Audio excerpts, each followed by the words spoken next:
বিসমিল্লাহির রহমানির রহিম। আজ আমরা আলোচনা করব নিউরোলজিক্যাল মনিটরিং।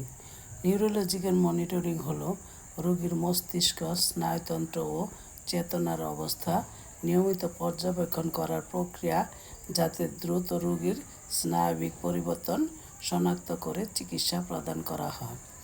কজেস: মাথার আঘাত, স্ট্রোক, খিঁচুনি, মস্তিষ্কে রক্তক্ষরণ, তারপরে কোমাতে যাওয়া, মস্তিষ্কের টিউমার, স্নায়বিক সংক্রমণ।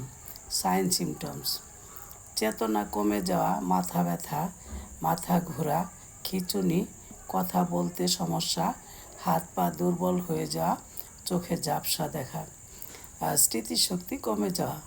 কমপ্লিকেশন: স্থায়ী স্নায়বিক ক্ষতি, তারপর স্মৃতিশক্তি হ্রাস পাওয়া, কোমাতে যাওয়া, শ্বাসকষ্ট হওয়া, মৃত্যুর ঝুঁকি অনেকটা বেশি।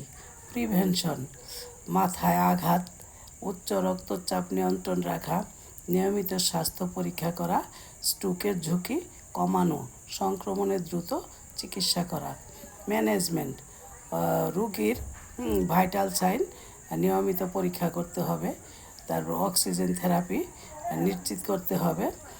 খিঁচুনি হলে দ্রুত ব্যবস্থা নিতে হবে, চিকিৎসকের নির্দেশ অনুযায়ী ঔষধ প্রদান করতে হবে।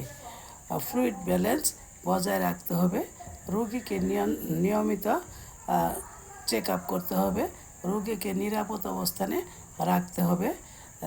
পরিবারকে রোগীর অবস্থা সম্পর্কে জানাতে হবে। আজ এ পর্যন্ত, পরবর্তীতে আমরা অন্য টপিক নিয়ে আলোচনা করব।